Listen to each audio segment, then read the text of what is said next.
This is John for Global Traveler. Today, I have the pleasure of talking travel with legendary broadcaster, producer, news anchor, and author, Jim Lampley. How are you, sir? I'm doing well. Thank you very much for the multifaceted introduction. I appreciate Oh, that. it's all the truth, sir. So, we're going to talk about your book. You have a new book coming out, Jim Lampley and a Uniquely Lucky Life in Television. Definitely going to talk about that, but just a few questions before that, if I may. You've had a lengthy career in broadcasting. You've done a lot of broadcasting with Larry Merchant and others. What were some of the big things you learned from the veterans when you were breaking in? When I was breaking in, I was chosen out of a national talent hunt to be the first person ever to stand on the sideline of a college football game with a camera and a microphone. That was the product of engineering advances that ABC Sports recognized and assessed after the 1972 Olympics in Munich. And specifically, they had learned from attempting to cover the captivity of the Israeli athletes in the Munich Olympic Village that radio frequency cameras and microphones would do things that they didn't know they would do, and particularly that the signals would go over concrete or metal barriers or around them. And eventually, when ABC returned to New York from Munich, there was a meeting involving the engineering, sports, and news divisions. And the question was, now that we know these things, what can we do with them? And the thing that they ultimately decided on as a first initiative was we could put a reporter on the sideline of a football game. Now, the next question was, will it be NFL football or would it be NCAA football? And for a variety of political reasons, it was far easier to do it with NCAA football. And then they had a national talent hunt and went around the country and interviewed 432 people who were college age or close to college age to try to find the right person for the role. And I didn't fit various of the qualifications which were mentioned, but ultimately, through a long and jagged process, I was the person who was chosen. So I went to work as a novice on a staff of announcers at ABC Sports who had been doing Wide World of Sports and Olympics and NCAA football and now Monday Night Football and a variety of things like that for years and years and years. They were all veterans.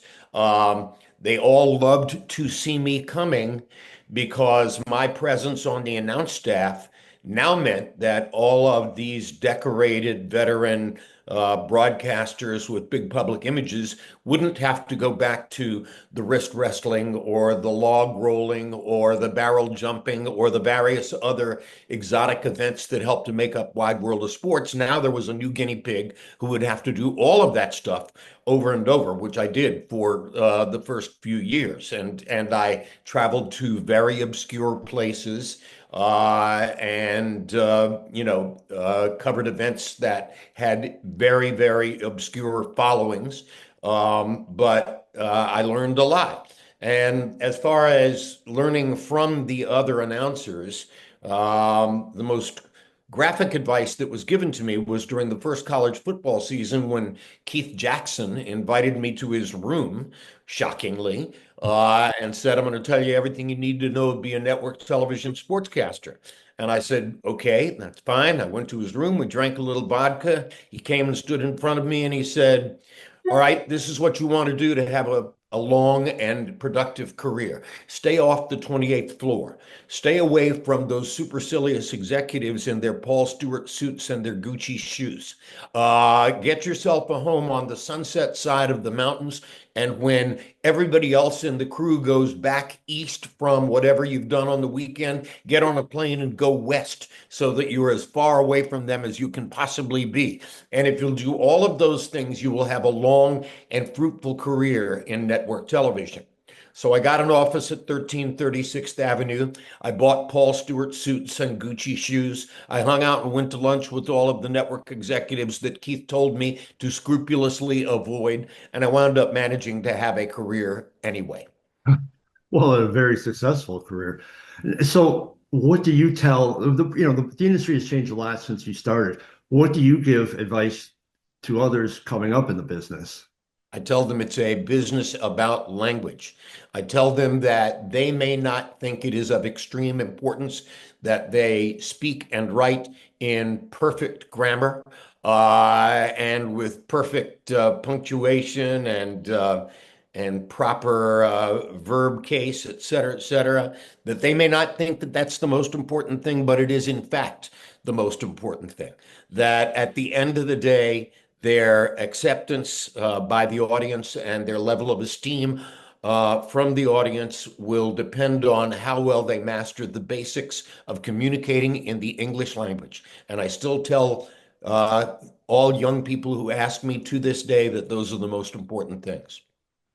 You've covered a lot of different sports. Which one for you was the hardest, and which one is the most enjoyable? The most enjoyable for me was boxing because it's the most human sport. Because the very first sports event my mother ever sat me down to watch on a small television set a year after my father had died of cancer when I was 5 years old was a boxing match, Sugar Ray Robinson versus Bobo Olson for the Wow. middleweight championship of the world. Because the very first live prize fight I ever attended was Cassius Clay versus Sonny Liston in Miami Wow. Beach in 1964. So I have a lot of romantic and emotional attachments to boxing, and it's the most human sport, and it's the one that the authors I prized and treasured as an English major at the University of North Carolina cared about. Norman Mailer didn't go to baseball games. Norman Mailer went to boxing matches. All right, and you can go all the way back to the 19th century, and many of the great writers, Jack London in particular, were ringside writers writing about fights. So for that reason and a variety of others, boxing became the center of my broadcasting life. The toughest one for me was baseball, Oh, and the reason for that is that baseball is the American pastime. Every sports fan believes that he knows a lot about baseball. Many great broadcasters over the years have cut their teeth on baseball, and I was not um, knowledgeable enough or detail-oriented enough when I was chosen to do baseball at ABC Sports to do a great job of it. I did a lousy job of it. And so that's one area where my career differs, for instance, from my contemporaries, Bob Costas and Al Michaels, both of whom got a lot of their starting momentum from doing baseball. And it's probably the most important sport to do if you're an American sportscaster. I did not master it. interesting. Very interesting. Earlier you mentioned you went to a lot of obscure cities, a lot of obscure places. So on the topic of travel, what were some of your favorite places? And when you were there on business, were you able to take in the cities? My favorite business trip every year for a long time, once I went to work with HBO, was Wimbledon. 2 weeks of Wimbledon every summer. Our telecasts were great fun because we did weekday coverage, not weekend coverage. We did 5, 6 hours live, no commercials. My expert commentators were Arthur Ashe, Billie Jean King, Martina Navratilova, Barry McKay, various of the smartest and most worldly people you would ever meet. So even the downtime, sitting around in the booth waiting to do something was interesting and fun. And calling matches with them was an amazing education. And all of them were great, spectacular people. So, yes, by far the favorite assignment was Wimbledon, and the favorite destination was London. The hotel was great, the food was great, the people were great, and you were covering a tournament which was so far the preeminent event in its sport that nothing else really came close. So in traveling those thousands of miles during your career, what were one or two things that you always had to bring on the trip you always had to have them? Always on the trip. Something in the way of a windbreaker because you never knew where it was going to rain or get cold or the weather was going to change. You know, you needed to have a handy jacket that would be all purpose. A lined windbreaker was a really good idea.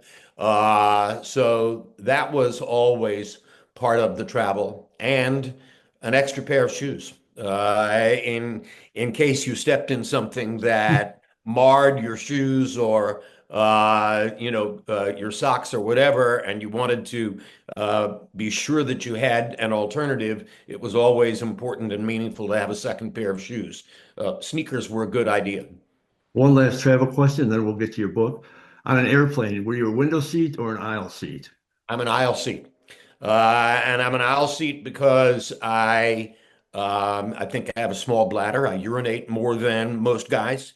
So I didn't want to interrupt people all the time and disturb their movie watching or reading or whatever. And I like to get up and move around. I wasn't going to stay seated by the window the whole time, et cetera. So it was good for me because most people, I think, are window seat people, and I was very definitely an aisle seat person. Well, I am with you on that one. I'm an Iowa as well. So let's talk about your book. It happened a uniquely lucky life in television. I will argue that it wasn't like lucky. I will argue that you were vastly skilled Well, it and was worked certainly very a hard. lucky start. I mean, you can't argue that being the one person chosen out of a 432 person talent hunt when the screening interview is 6 or 8 minutes long, you can't argue that there's an element of luck in getting That's past that. true. That's Yeah. true. So tell us about the book. So, um, I always knew that I would take a stab at writing something. And I did not always know that it would be an autobiography, but as time went on and my story became richer and more varied, and I wound up working in every conceivable sport and working for virtually every conceivable network, and ultimately working at the most literate of all networks, HBO. I began to realize, you know what, you are the topic. So an autobiography is not absolutely out of the question here. And then eventually, when it came time to send an agent out to sell a book, what publishers were interested in was your story. We want to hear about you, your autobiography. So that was the impetus for writing the book about myself. Plus, in doing that, I was channeling and recycling what I had grown up with. My father died when I was 5 years old. My mother, his widow, and my grandmother, his mother, were both inveterate storytellers, nonstop storytellers. I would spend all summer in my grandmother's kitchen in Hendersonville, North Carolina, listening to her stories. Then I would go home to be with my mother in Miami for the other 9 months of the year. And when she wasn't out selling life insurance, she was telling me stories. So I have a storytelling style. It isn't mine. It's my grandmother's and my mother's. And my wife said to me a few weeks ago after first reading the book, she said, "How is it that you start a narrative and then digress into something else and go off in what seems like an odd direction and spend 15 pages talking about something you weren't talking about and then somehow manage to revolve back to the same starting point and complete what it was that you were trying to stay? How do you do that?" And I said, I don't know how I do that, other than that's what my mother did and that's what my grandmother did. I can still hear them telling me stories. I can hear the rhythm and the timing and the feel of those stories. And that was it. That was the way that they did it. So I long ago learned that it isn't necessarily a negative to digress, that it actually adds flavor and character and all the things that make storytelling an important human art. What do you think you learned through the writing process about yourself?